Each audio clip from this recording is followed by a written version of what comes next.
Ira Kurzban has been the lead lawyer for Haitian refugees over the last 15 years.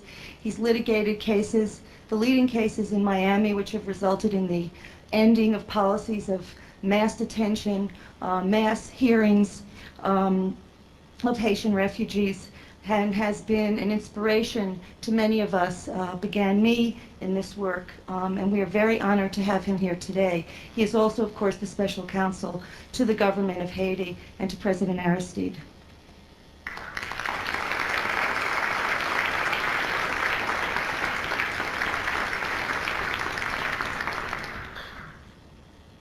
Mr. President, Mr. Ambassador, Mr. Consul, honored guests. When John F. Kennedy was president, it was once reported that at a meeting of Nobel Prize laureates at the White House, he said the only other time that there was more intelligence gathered in one place is when Thomas Jefferson sat there alone.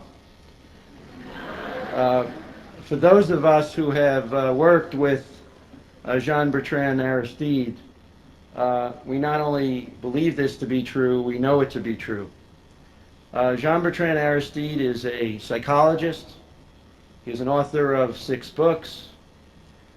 He is a biblical scholar. He speaks 7 languages, including Hebrew.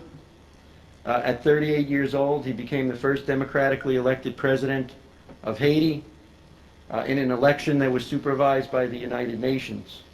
It was an election in which over 75% of the Haitian people voted in a 10-candidate race, and he achieved over 67% of the vote, an event which is unprecedented probably in Western democratic history.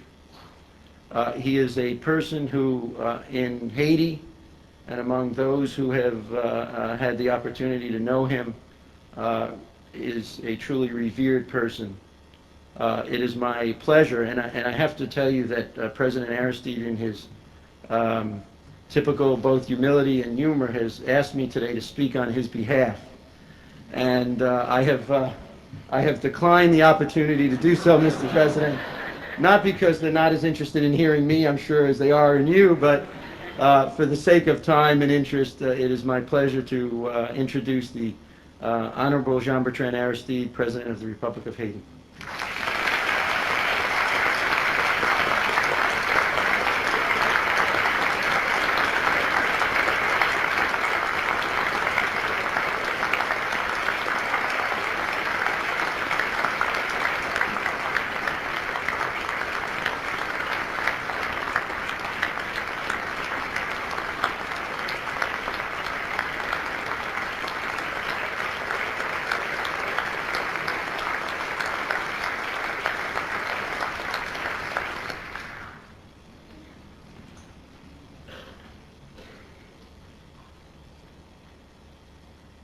Professor Anker, dear friend Attorney Ira, students, faculty of Harvard University, you can just look at my face and you will realize how happy I am. Indeed, I'm happy to be with you this afternoon. I'm so delighted to be here, and I would like to thank all of you for this great opportunity you gave to me to share with you what I think about the refugees issue, what I think about our fight for democracy. From all that I have read of Harvard's participation last year in defending the rights of our refugees detained in Guantanamo, I know that I am among friends of Haiti. On behalf of our nation, we thank you for this critical support. I also know that because we are in a university community, I am among rational and thinking individuals. Individuals trained to examine objective evidence and demonstrable fact before reaching a conclusion. Indeed, it is a task of all universities to train students to be able to confront every theory with this analytical eye. In your defense of Haitian refugees, you engage in this analysis. You did not blindly accept the theory that all Haitian refugees are economic refugees, that they do not merit political asylum, or that repatriation is justified. You examined the relevant law, you studied the rights created under the law, and applied this analysis to documented facts describing repression in Haiti. This led you to a conclusion different from that asserted in other theories about our refugees. This analysis led to your commitment of time, skill, and energy in their defense. It is my hope that our dialogue today can lead to the application of this same objective analysis to theories underlying strategies proposed to restore democracy to Haiti.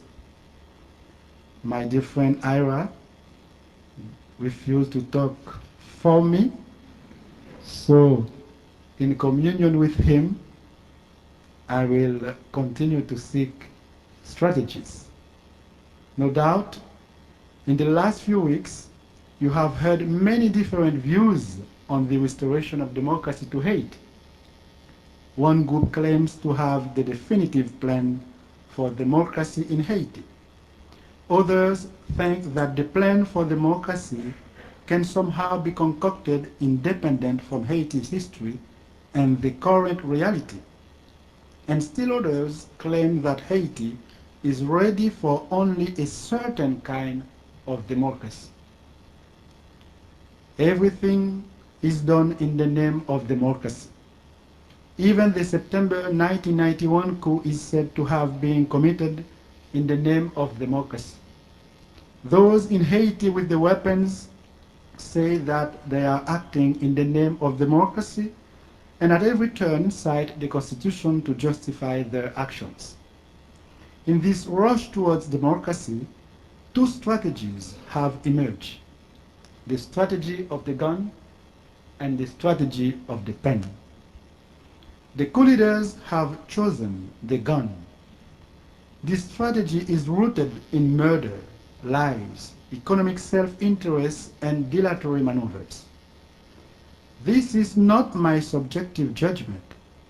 This is a rational conclusion that can be demonstrated by facts. Over 5,000 people killed, over 300,000 people internally displaced and in hiding in Haiti. Legislators supportive of democracy have been threatened or executed, others silenced by force and intimidation. Tens of thousands of refugees forced to the seas, and unknown hundreds lost at sea.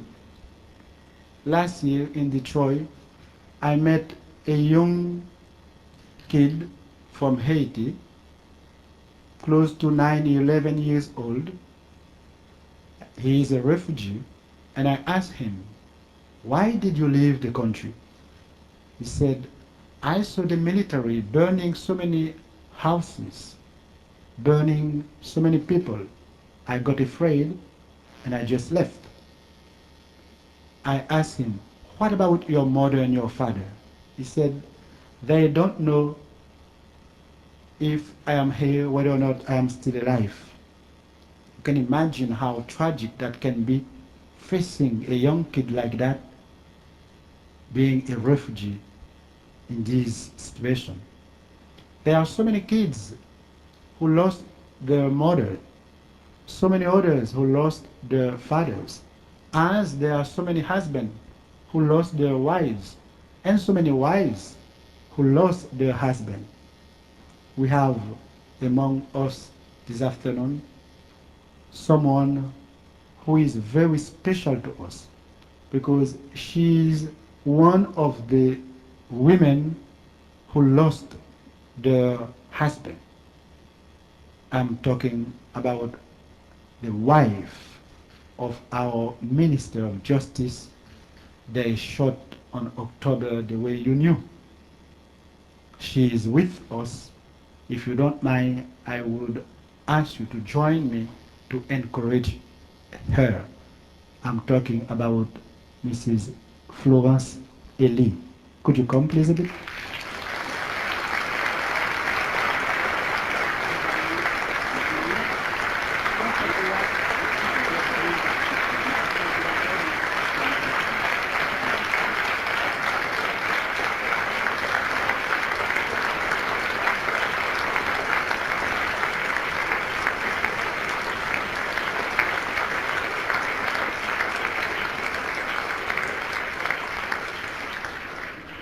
Thank you so much.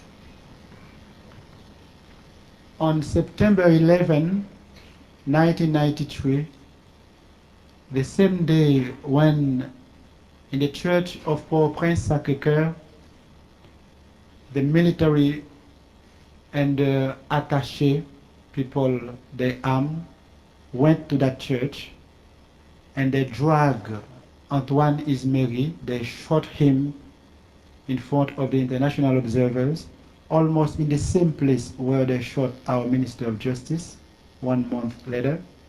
That night of September 11, I called the wife of Antoine Ismeri, the man they shot in the morning, and it wasn't easy for me to talk to her because you can imagine how it's hard for you talking to someone who just lost the husband in that condition. And she told me, Titid, that's my name, don't worry, I understand how do you feel. Just think about that, she said. I am proud of my husband. That's what she said. Just to say, facing death, we meet people having courage enough to move towards life. The OSUN civilian mission in Haiti recently reported that over 70 people were executed in a 6-week period in Port-au-Prince. As recently as last week, the OSUN observers attempting to investigate human rights abuses were forced to flee the city of Hesh as mobs of military supporters assaulted them while the military command itself looked on and did nothing to prevent it. These are the result of the brutal coup, a coup that was motivated and is sustained by the greed of a small group that controls Haiti. Since the coup, we saw the strategy of the gun. What we have as results, it's what we thought we spoke about: assassination, murders, lies, corruption, blood. That's the strategy of the gun. They choose the gun to kill people and democracy. We could ask a question: why do they do that? Of course, in our dialogue, we will have the opportunity to look for reasons. Let me share with you one of these reasons.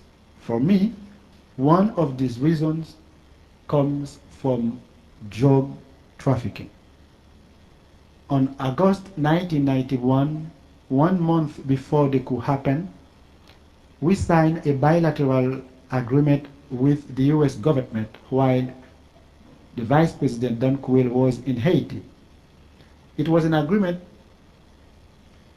allowing as two governments, Haitian government and the US government, fighting together against drugs trafficking. Unfortunately, to go back to drug trafficking, around $40 million were invested to lead the coup. That's why since the coup to today, Haiti became the second largest country in the hemisphere dealing in drug trafficking. It's close to 50 tons of cocaine, flowing to Haiti, passing through Haiti to come here and to go somewhere else. That means 1.2 billion of dollars a year going to Haiti because of that corruption. It is no small wonder that the coup leaders are seeking to continue the status quo. The coup has been enormously profitable. These are the conditions that my citizens face in Haiti. This is what forces them to flee. In recent months, nearly every time the U.S. Coast Guard has returned refugees to Haiti, agents of the police have pulled the returnees out of the Red Cross processing lines and arrested them. I am compelled to make the analogy that Haiti is like a house on fire.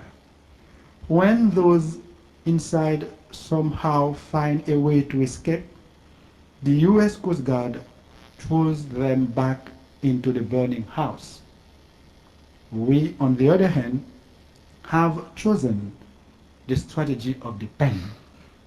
We have opted for non-violence, peaceful democratic change, and true reconciliation rather than violence. What does it mean to pursue a strategy of non-violence and peaceful democratic change in this 30-month struggle that has already claimed the lives of over 5,000 of our citizens? First, strict adherence to truth. Second, determination. And third, dialogue, while rejecting all dilatory maneuvers. These are the weapons in our arsenal. These are the parameters of our negotiations. These principles are based on democratic values and not the economic interests that motivate the strategy of the gun. People over money. Therefore, our immediate goal is to stop the murders. Our strategy is not based only on a political philosophy. It is also rooted in a political experience. That means our 7 months in office. In those 7 months, we stopped the exodus of our citizens from Haiti. There was no refugee crisis. Haitians were secure in their country. There was no political repression to flee. In fact, Haitians who had long relocated to the United States and elsewhere returned to Haiti happy to participate in this new experiment of democracy in Haiti. We began to work with the military to end the historic tensions between civil society and the army. We have a so-called army.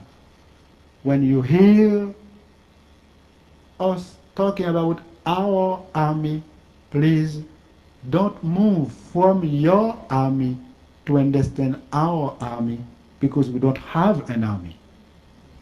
We have 7,000 so-called officials and soldiers having more than 40% of the national budget. And in those past 30 months, they already killed over 5,000 people. So we are paying them to kill us. And if I say that so-called army can have more than 40% of the national budget, think about it. Less than 1% of the population have only, I say only, more than 45% of the national revenue. Can you imagine that? Do you see why do I say they have only? It's a way to say how tragic it is. We cannot save Haiti without the strategy of the pen. And this strategy will lead us to reconciliation. We say no to vengeance, no to retaliation, yes to reconciliation, but we also say no to impunity. If you are studying law, we cannot move from law blessing impunity. That's not the way to build a society of law. That's not the way to lead a society towards reconciliation. To promote that reconciliation and justice within our society, we chose a government that reflected the true composition of the nation. Women, blacks, and mulattoes were nominated to key posts. Immediate action was taken to reform a judicial system that was never able to dispense true justice. In Haiti, if you have money, you just buy justice.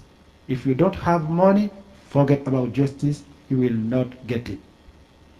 Section chiefs who function as police, prosecutor, and judge in the countryside were removed. They were replaced by impartial magistrates.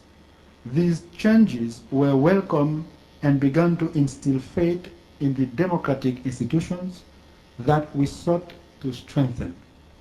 We ended the traditional practice of looting the government treasury. Through diligent efforts to enforce the tax laws, in the first 4 months of our administration, we saw an increase by 41 million good in the government's monthly revenues. In our short time in office, our government was able to secure commitments of foreign assistance of $511 million, more than twice that received by the government in the previous year. Our government was praised for our reform measures.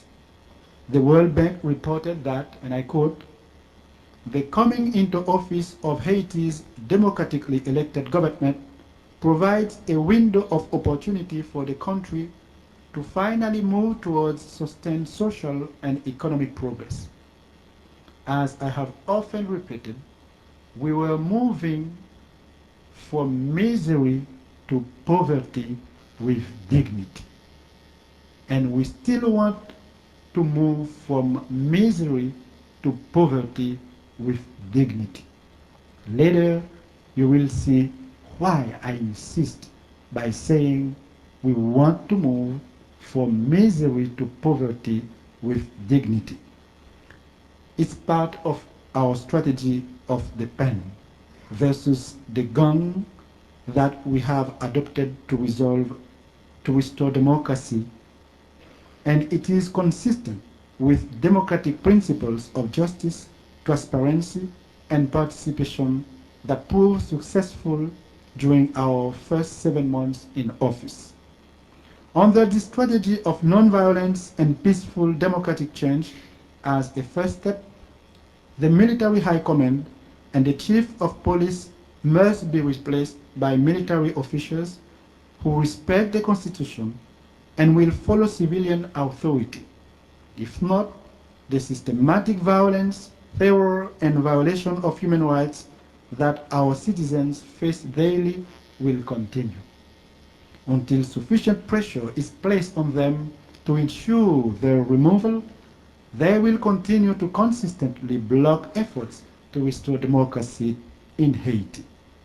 So now, after seeing the strategy of the gun on one side, and on the other side, the strategy of the pen, how do you see the international community? What do you think about the international community? Do you think they choose the strategy of the pen? Do you think they choose the strategy of the gun? Of course, the enemies of democracy have chosen the gun, the violence, murders, and lies. We have chosen the pen. But what about the international community? Officially, the international community said we choose the strategy of the pen. Practically, we don't see yet actions to prove they didn't choose the strategy of the gun. In very eloquent statements, the international community has chosen the strategy of the pen, but too often the statements have not been followed by action. On July 3rd, 1993, we signed an agreement at Governor's Island, and it was said that the Commander-in-Chief of the Army would leave on October 15th. What happened? Nothing. He's still there. On January 15th, 4 countries, including United States, set a deadline for the coup leaders. They told them, if you don't leave on January 15th, we will increase the sanctions against you. What happened? Nothing. They are still in the same place with the same weapons, of course, following the same strategy of repression. The people of Haiti are continuing to lose faith in the international community, but we believe in ourselves.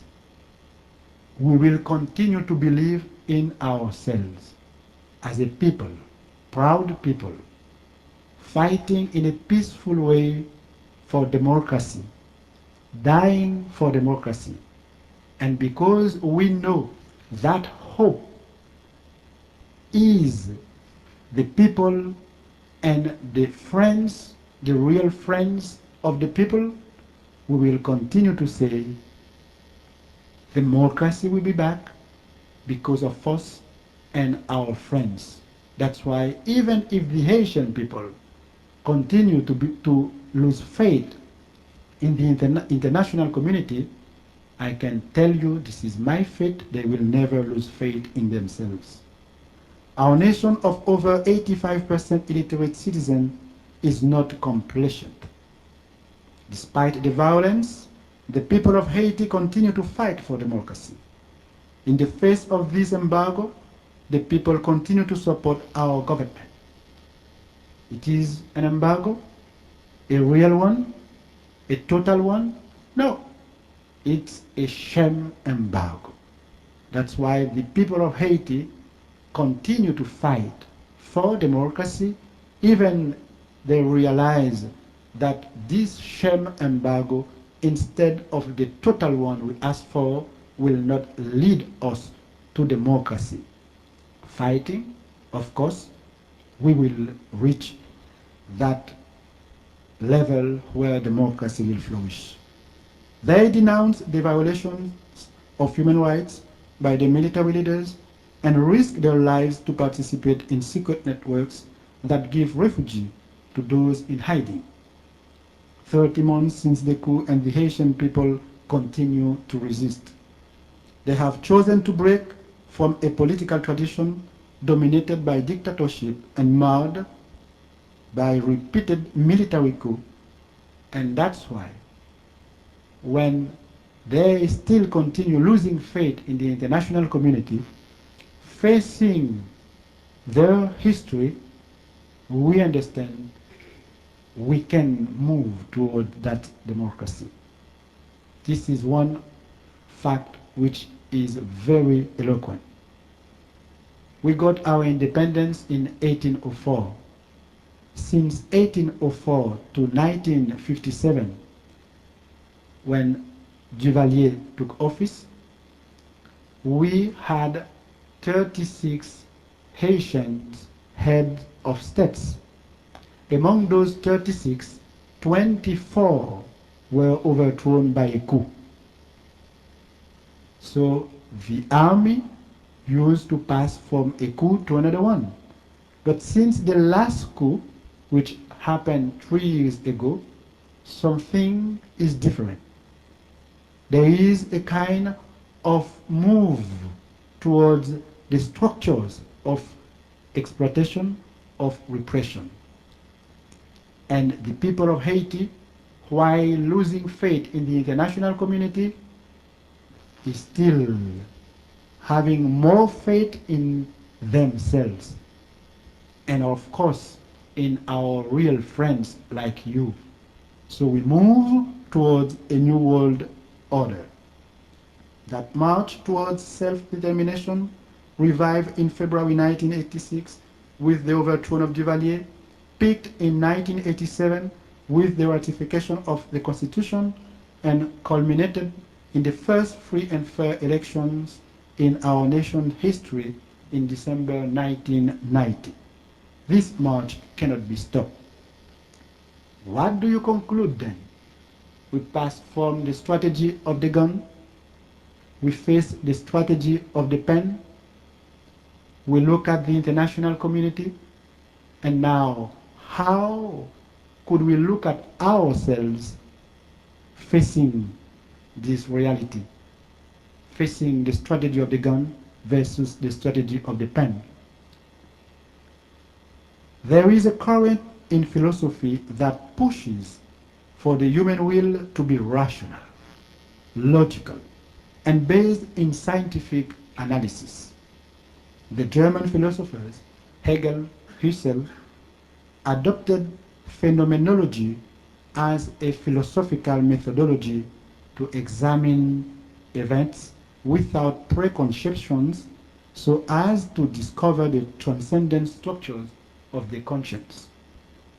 Jean-Paul Sartre, in his treatise, Being and Nothing Less, sought to do the same. We should follow this objective line of thinking as we analyze the strategies to restore democracy to Haiti. We must be rational. We cannot say that red is blue because of the guns, or economic interest and lies that motivate the strategy of the gun. Our challenge is to demonstrate with the pen through our strategy of non-violence that red is red. We must reject irrational conclusions. This is not often easy. Those with the guns, the enemies of truth, have money to influence public opinion. But those of us who use the pen, dialogue, and peaceful democratic change as weapons have always had to search for solutions. And in our search, we must move to where the people of Haiti lead us. You know, we have 85% illiterate in Haiti. So while we are moving with the strategy of the pen, they don't even have the pen. And they have to go further, and we have to follow them. This is democracy for us. It is they, with no pens, who are the principal actors in the policy to restore democracy in Haiti. Are we, academics and literate people, able to read from the lives of the Haitian people? What is the message to us? It is a message to the world, rooted in democratic principles, urging politicians and policymakers to design policy based upon democratic principles and not economic interest. This is the real politic in Haiti, and this can be the real politic in the New World Order. As we pursue the policy of the pen as our strategy to restore democracy to Haiti, we must be true to the meaning of democracy. Democracy is the rule of the people, either directly or through the elected officials. Since when can a small minority dictate to the majority? We welcome a dialogue to achieve these 8 points that we believe will lead to the restoration of democracy. First, the departure of the military high command and the chief of police. Second, the Parliament's passage of laws provided for in the New York Pact. Third, the deployment of the UN Technical Assistance Mission. Fourth, the designation of a new Prime Minister. 5, my return within 10 days of the nomination of the Prime Minister. 6, the lifting of sanctions. 7, ratification of the Prime Minister. 8, resumption of aid to Haiti. To a Haiti where you will be welcome. A Haiti where democracy will flourish. A Haiti no longer ruled by the gun. A Haiti that will reap the benefits of our solidarity. A Haiti that will welcome its refugees home. There, with you, we will not have bullets, but ballots. And we thank you for that.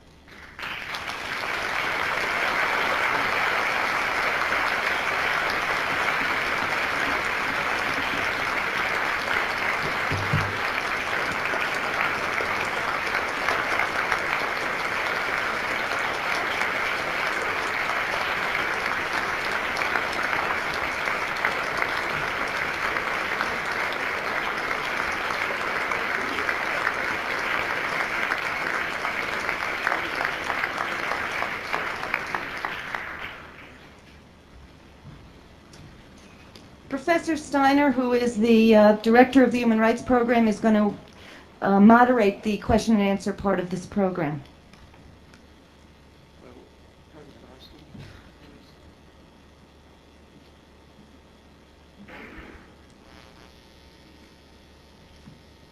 I apologize for being late. We had a faculty meeting at which it was not important but vital to remain until the very end, and that very end was just 10 minutes ago or so.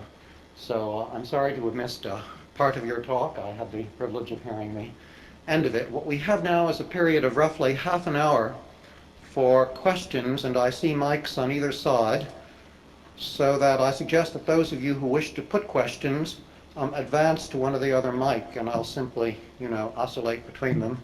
And let me make just one request. We have only a half hour, so that please make a question and make a brief one. Don't make a statement, long or short, right? We'll want to hear from President Aristide as much as possible. So please come forward to the mics if you wish to ask any questions. Yes. President, Want to identify yourself, or just as a student, or whatever? President Aristide, I'm a student at Harvard Law School, and it's an honor to have the opportunity to ask you a question. You said that we must be rational, and I'd like to ask you, how do you see the implementation of democratic institutions in Haiti? Do you see an implementation of the type of institutions, say, as practiced by the United States, or do you still need to reinvent the institutions so that they are more adaptable to Haiti? And do you see the relationship with the United States as constraining the choices among which Haiti has to pick to implement democracy? Thank you. I used to describe Haiti like a broken glass. That's why months ago I decided to choose a rich man, a wealthy man, to become our prime minister, because I wanted that way to build a bridge, a human bridge, among rich and poor. That's why in our government we have 2 men from the army. One is a general, another one is a colonel. We have 4 ministers coming from 4 political parties. All that to say, we need unity. We have to build unity. Building unity, we can move to the institutions in order to have democratic institutions, and that will help us building democracy. But what we really need to achieve all those steps is first a political stability. If we don't create a climate where people can have a political stability, there is no way to talk about institutions to build democracy. There is no way to see the result of that process of unity, of reconciliation. So now there is a house on fire. We ask the US and our real friends to help us stopping the killers, and that way we can really pave the way towards democracy. Hello, President Aristide. My name is Jean-Bertrand Aristide. I'm from Haiti, a young woman who hopes to have democracy in Haiti so that someday she may be able to return and bring some of the knowledge that she has learned here from the United States into a country which she calls her own. My question has to do with the embargo. It always seems to me that by putting an embargo on a country such as Haiti that is so impoverished, it tends to hurt those that are poor instead of hurting those who are rich, because they always have the opportunity to leave their state. How do you see that embargo will benefit the people who are the ones suffering currently? Thank you. Let's see quickly two aspects of the embargo. To understand the first one, I should describe quickly in a few words what do we have as reality in terms of misery. If I said less than 1% of the population can have more than 45% of the national revenue, if I said for one soldiers we can have 1,000 Haitians, I have to say for 10,000 Haitians we don't have 2 doctors, just 1.8. We have 56 hospitals in Haiti, but for each 1,000 people in those so-called hospitals, we don't have 2 beds, just 1.5.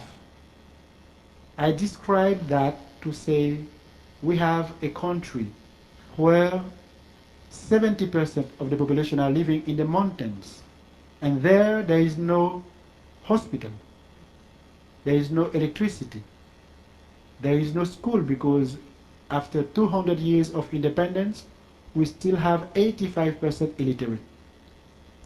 Now, when we talk about embargo, we talk also about a special country where since 200 years, those 70% of the population living in the mountains without hospital, without school, without electricity, had an embargo, which is a special embargo.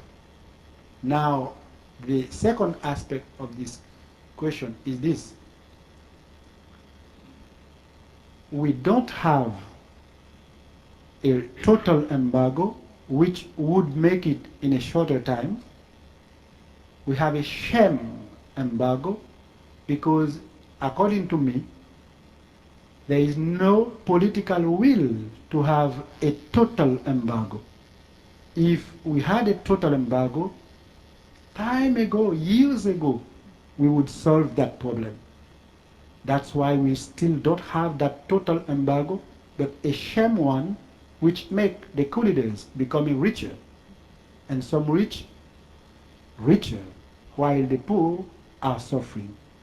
But those poor suffering, let me move quickly to a very beautiful story, which is a real story, to make it clear.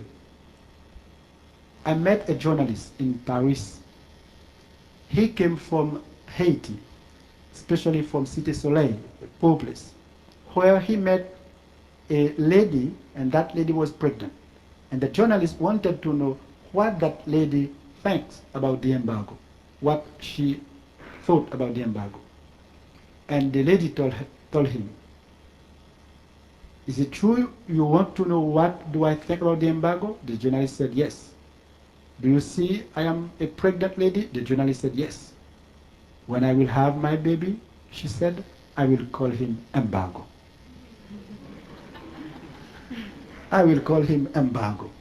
Because the poor in Haiti would prefer to suffer under this embargo if they saw the embargo would lead us to democracy. That's why they are still asking for a total embargo, not that one.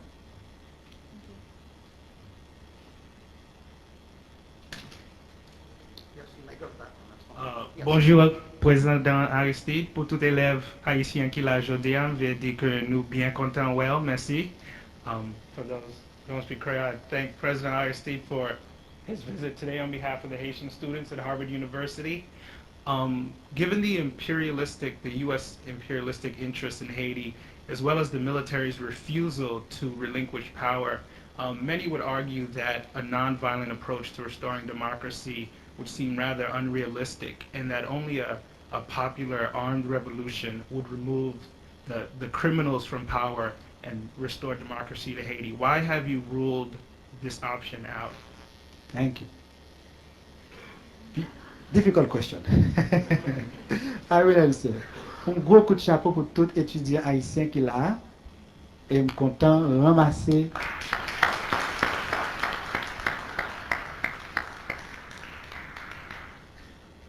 N'a fait mes veilles comme étudiant haïtien ici, continuer à briller tant que belles étoiles la caille. Now I move to English. I respect those who choose another strategy, and I can understand them. For instance, in 1979 in Nicaragua, they realized they had to fight not in a peaceful way for the freedom, and they did, and I respect that.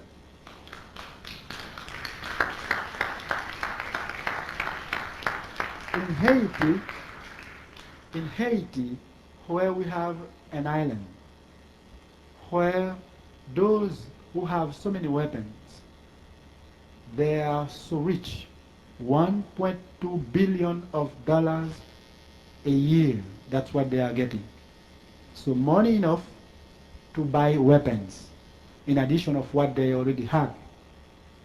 While this huge majority of our population, we don't have weapons. Because we want to be rational, as I was saying, if now we would move to their field, they would be stronger than us. That's why, as Gandhi, I prefer to stay where I was in our nonviolent field in order to have the principles in our hands to fight against them. For instance, of course, with the weapons, they could lead the coup, but it's also a failure. Since 30 months, they are isolated. We are recognized, unfortunately, except the Vatican, and you know that.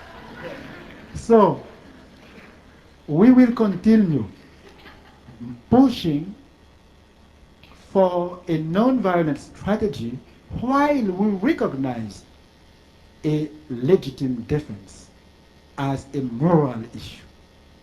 So we just make a dialectic between a legitimate defense as a moral issue and a non-violent strategy.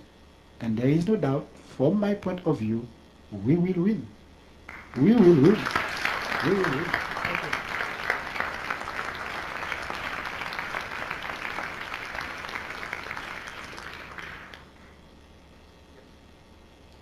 I'm a reporter from the Christian Science Monitor, and I'd like to ask you, I know that negotiations from the military side, from your side, and from the U.S.'s point of view are kind of at an impasse. Everyone has their own plans and no one's sort of meeting. And I'm interested to know how you hope, without you compromising, without the military compromising, how your 8 points will ever come into place. Thank you. First of all, if there were a political will, we would have a total embargo, not a sham embargo. So we need to see a clear political will coming from the international community while we are still committed to fight for democracy. We already lost over 5,000 people. Now, knowing how the military have a project for death, not for life, they just cannot continue moving the way they are doing. If it were so easy for them to make the country work, it's long time ago they would do it. So time is not only against us, it's also against them. So moving that way, after making so many concessions, now, for instance, we stop. It's up to them to do their concessions. We wish they will do that because it will be good for them. We wish the US government will really seize a solution which is a solution for us and for the US. How do they can solve the refugees crisis without the restoration of democracy? When we were in office during our 7 months, not only we saw the Haitians staying in Haiti because we love our country. We are proud of our country. We want to stay home and they were staying home, and we had so many Haitians moving from the diaspora to Haiti. And I know a lot of them are here and they are thinking about their day to be in Haiti after the study here. And we are working to change Haiti in order to welcome them back home because I know how do they love their country. It's a way to say, having that reality, the US can solve a problem for the US, helping us solving a problem for us, the way in the past, we Haitian soldiers, we came here. We built solidarity with the American brothers, and we fought for the independence of United States. We were proud of doing that, how the American brothers today can be proud helping us to restore democracy to Haiti. Mr. President, I'm Victor Navasky, the editor of The Nation magazine, and I'm a fellow at the Institute of Politics here at Harvard. You've said that the United States should adopt a real embargo and should change its policy towards Haitian refugees. What other concrete steps do you think the Clinton administration should take and can take to help restore you to power in Haiti?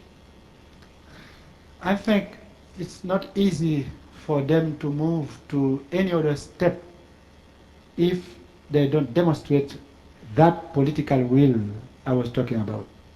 Because to have a real embargo, we need a political will.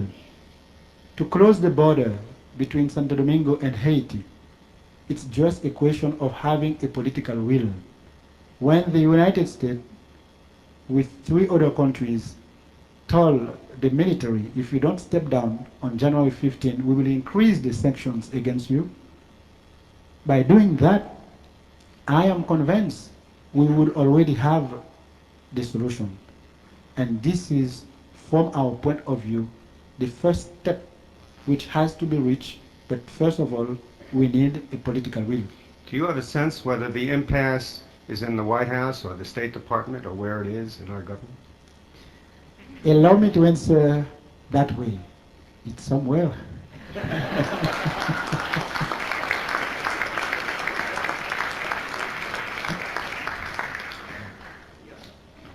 My name is Joseph from Fejuste. I want to say, firstly, thank you very much for your truth. I appreciate that a great deal. I'm Haitian American, and I hope to return myself. My question to you is, since the United States has made their proclamation on their definition of democracy for Haiti, which is to keep the Prime Minister in his place and have you return somehow, have they made any other steps, or have they, with that decision, decided to wash their hands of the situation? So far, nothing else. If we talk in terms of concrete action, statements, dialogue, and we still want to dialogue. We are in dialogue with them in order to achieve a new step, which can be a concrete one. Thank you. From Kebelawi? Solid. Solid. Okay. My name is Joseph Fejuste. I'm originally from Haiti, on the south, between Port Salut and same town with you, which we said with same town. But my question, Mr. Aristide, I want to know you got almost 32 months outside in Haiti. But you got 7 months in power in Haiti. But I want you to know, when you back in Haiti, what do you think? You think you going to take it out the 7 months, you got a power over there, or you got you will elect a democratic over 5 years. That's why, I want you to know what's going to happen. If you're going to still got to make a 5 years, or if you take it out the 7 months, whatever. I don't know. That's why I want you to know. What do you think? Because you are studying law. What do you think? From September 30th, 5 more years. 5 years. 5 years. From September 30th. 5 years. My answer.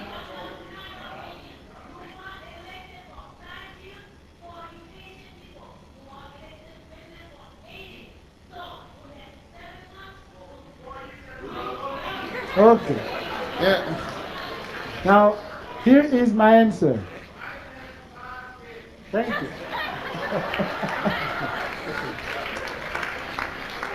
Thank you. It's a good way.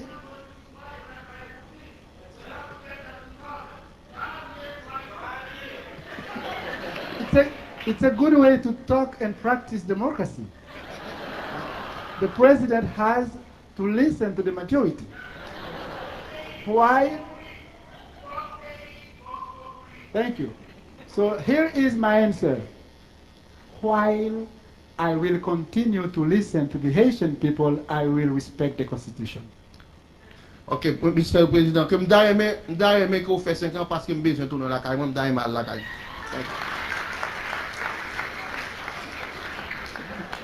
President Aristide, I too am a Haitian student here at Harvard, and thank you for giving us the opportunity to speak with you here today. My question is, you mentioned in your speech that one of the 8 points for your restoration of democracy is to have the leader of the military and the police step down. But it seems to me that over the past years, the military and the police are self-perpetuating institutions that seem to continue their methods of oppression regardless of who's in power. My question is, have you or anybody else in your administration made negotiations to have the entire military structure broken down before your return? God. Good question. Good question.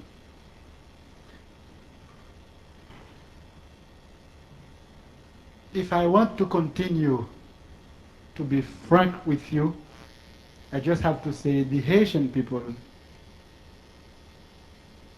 doesn't need an army.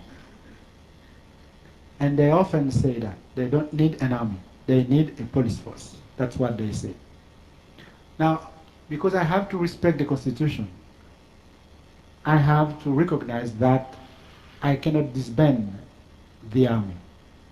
But if I have to be honest and rational, I have to recognize that without a change in this army, there is no way to talk about the restoration of democracy and to build a society of law. That's why we are building pressure, asking for help to see how we can free the army from the leadership.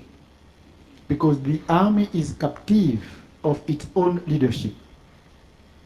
If we can do that, and then have a program to train the army, at the same time we separate the army from the police according to our constitution, that can create a new climate of political stability where the police will have to protect human rights.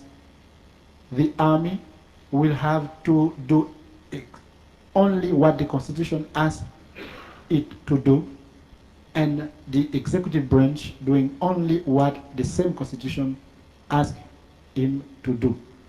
That's why today I'm trying to do my best to have that done, but not asking for disbanding the army because of the Constitution. If I may ask you what I'm afraid will be probably the last question.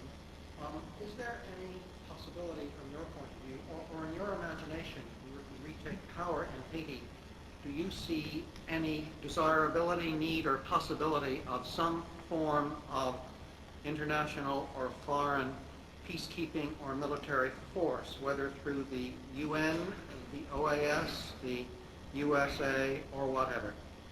Thank you. We already asked for having 3,000 international observers in Haiti before going back, because we are not afraid of the international community. On the opposite, we want to have with us witnesses from the international community in Haiti while we are respecting human rights. But the coup leaders, they are beating the international observers the way we heard. All that because they don't want any international presence building democracy with the Haitian people. They don't want that. It's clear. And we think from the UN, from the US, from the OAS, there is a possibility. We can have an international presence in Haiti if they want. And it's easier than having a military intervention. Just having a mission from the international community will cost less than a military intervention. Less in terms of money, less in terms of human choice, because we choose a peaceful way to solve that problem. By having a total embargo, long time ago, we would have the problem. Because we don't see the will to have that embargo, we don't think we will see the will to have any kind of military intervention, which we don't want. Because we are sure, in a peaceful way, if there is the political will from the international community, from the US, we can solve that problem. I'm afraid we have to adjourn proceedings now to enable the President to meet a busy schedule ahead of him today.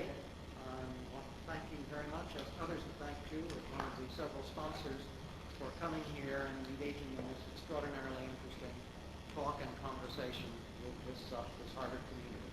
Thank you so much. Thank you, dear. Thanks a lot.